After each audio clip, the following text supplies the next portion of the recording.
after replacing the side trucks on my Florida East Coast rebuild. The question is, will it work?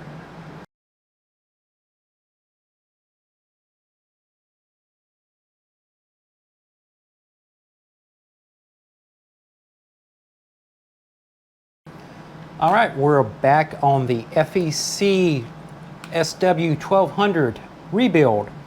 In the previous episode, we replaced all the side trucks on it, and now I'm just going to power it up to make sure I have nothing that's binding within the locomotive. And we're also going to do a quick lubrication job on it. If you remember, we also wiped off the excess oil that was used on this locomotive.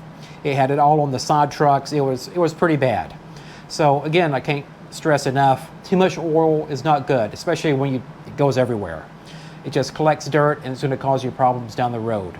So let's fire this puppy up and let's see what it does.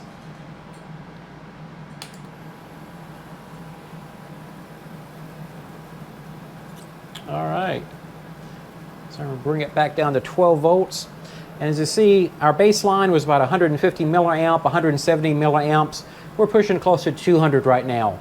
So more than likely, that's probably the result of some friction caused by the new trucks. It also could be the general design. But within 50 to 70 milliamps, you're pretty okay.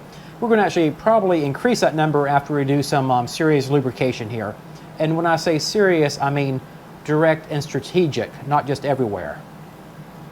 So after we play around with it, I mean, the locomotive sounds quiet. It's looking good. So let's go ahead and start the lubrication process. We already have it tore down, so we should just go ahead and do it. So I'm just going to power off my power supply here. The first thing you want to do is to remove on the SW EMD, the switchers, the Proto 2000s. They have a weight in front of it.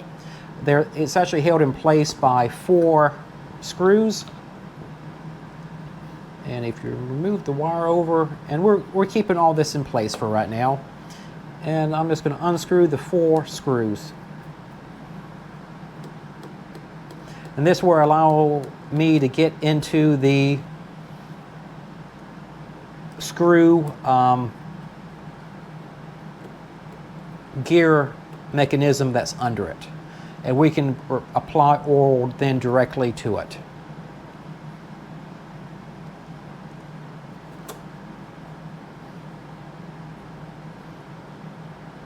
All right, with the screws removed, we can just take the wires here and move them to the side.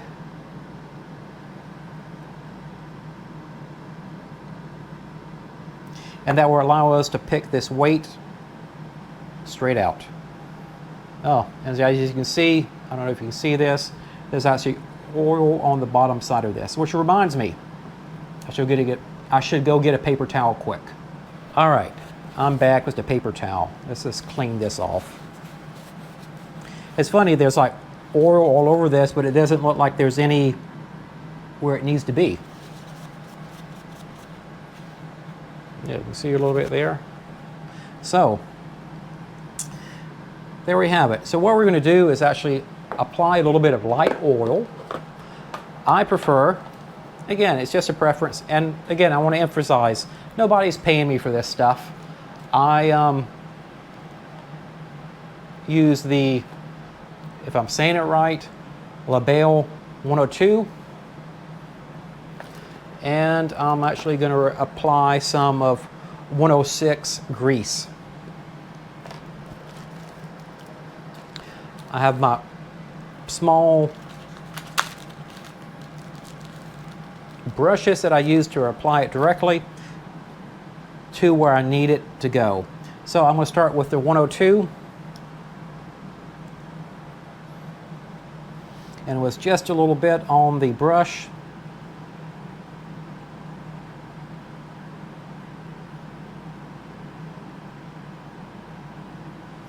Again, I'm just looking for a little bit.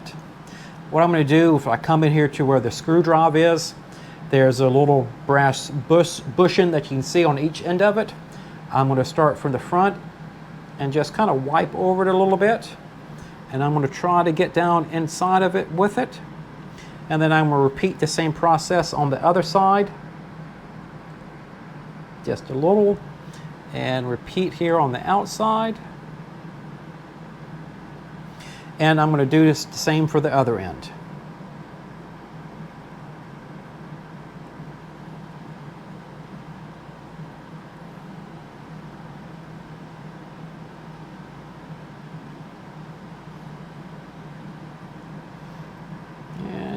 Get down in there, yeah.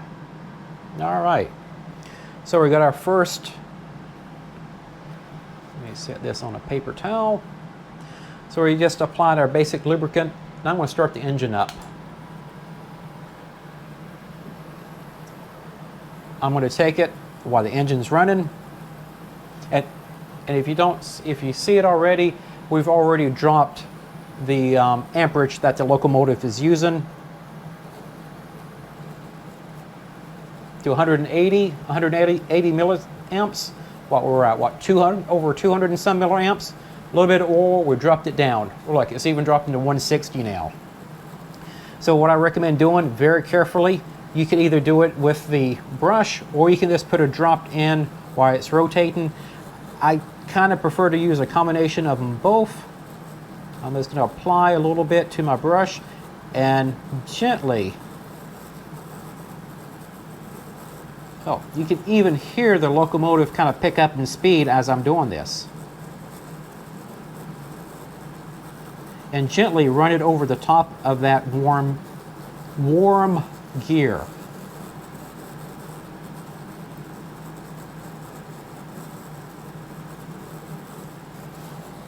All right, and then I'm going to repeat the same process on this end.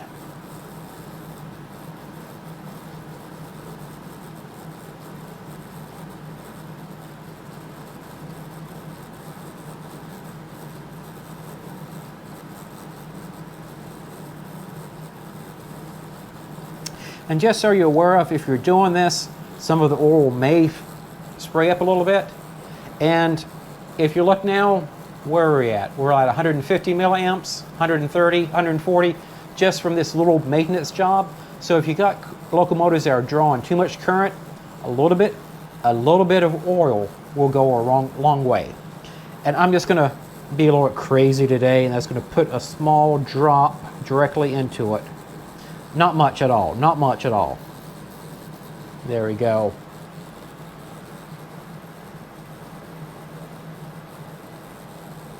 I was going to let it run a little bit. I'm really liking those numbers that I'm seeing over there.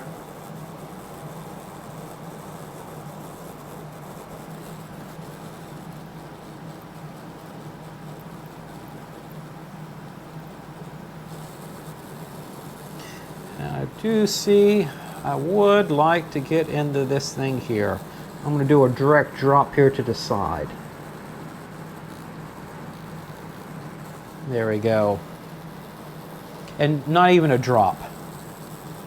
So we have that going, and then what I like to do is come back with the Labelle 106 to grease.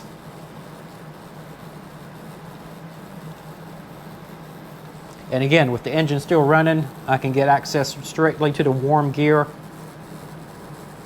And I'm just going to put like a drop, not even a drop, but just kind of get the tip of this on there and just move it back and forth across the gear.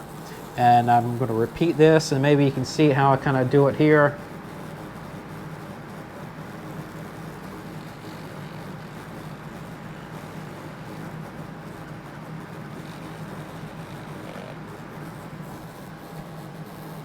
There we go.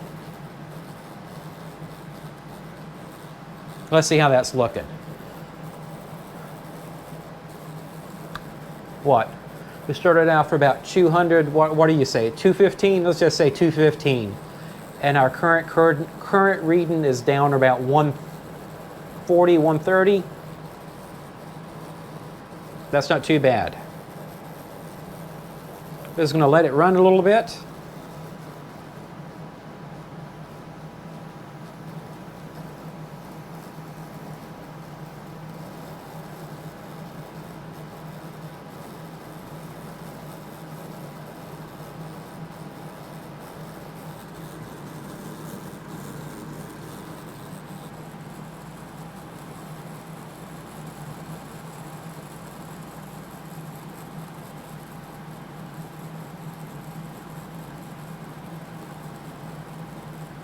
All right, and all of that sounding pretty good. Now, as you can see, the currents continue to drop little by little, but I think we've hit the sweet spot with it. I don't think we're going to add any more oil. Like I said, the lowest reading I've seen on these motors running in free mode like this is probably around 100 milliamps. Usually 150 milliamps is what I see as average.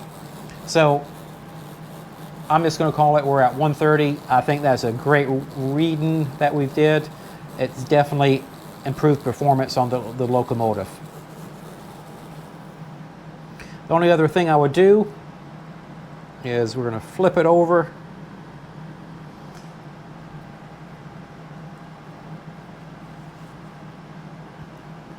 And just to make sure I have everything lubricated in there, I'm going to put another little bit of drop on my micro brush, as so. And I'm just going to come in between the wheel and the brass pickup, and the brass pickup and the side trucks. Again, not much at all.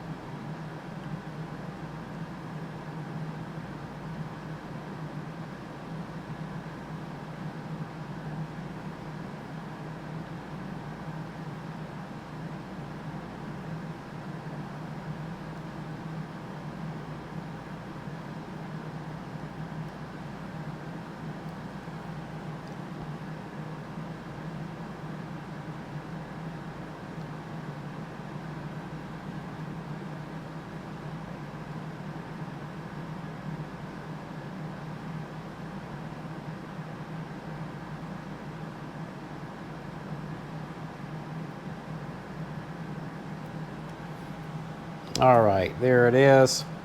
Let's just put it on there for a spin.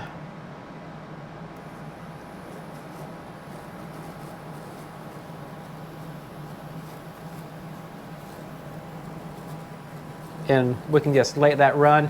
And what I would do is just let this run probably about a good 15 minutes, and I'll just come back and recheck everything and maybe make sure that my gears are still,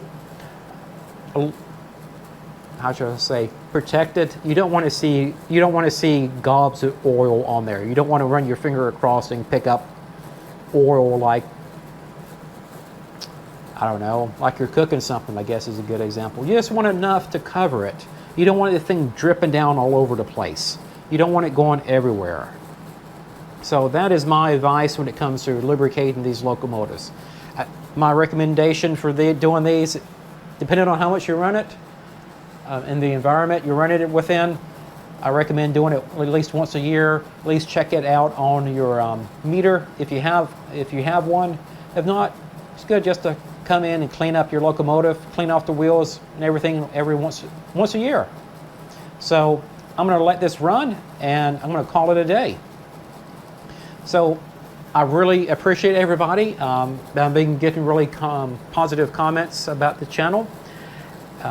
If you haven't already, please subscribe. We've got some really, it's really just me. It's me doing this because I just love doing it. I like this. And I've got some really cool projects coming up.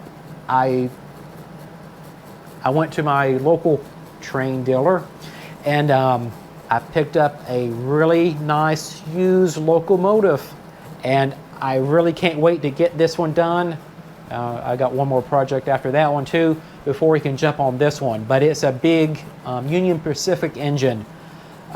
It's basically what you get if you took two train locomotives, cut them in half, or not even in half, the ends off, and fused it together.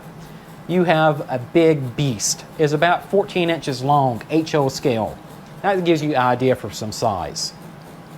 So, again, like I said, I appreciate everybody, and if you have any questions, if you have any ideas or topics you would like to see, please drop them into the comments. I would like to get some more interactions here on the channel. And I keep practicing, and hopefully this channel will continue to get better. I think it has. But hey, I appreciate everybody, and thank you again. Have a great weekend. Bye.